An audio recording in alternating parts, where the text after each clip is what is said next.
በኔ ምክንያት ሀገር አይከፋትም ጭንቀት ስጋት አልደርብባትም ለዓለም ሐሳብ እድል የማልሰጣት እኔ ነኛ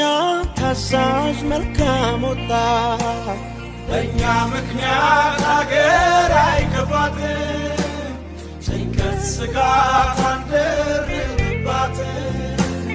ለዓለም ሐሳብ እድል የማንሰጣት እኛ ነና ታዛዥ መልካም ወጣት መልካም ወጣት የምድር ጨው ነው መልካም ወጣት ባለራዕይ ነው መልካም ወጣት ተስፈኛ ነው መልካም ወጣት ስንፍና ያውቀው መልካም ወጣት የምድር ጨው ነው መልካም ወጣት ባለራዕይ ነው መልካም ወጣት ተስፈኛ ነው መልካም ወጣት ስንፍና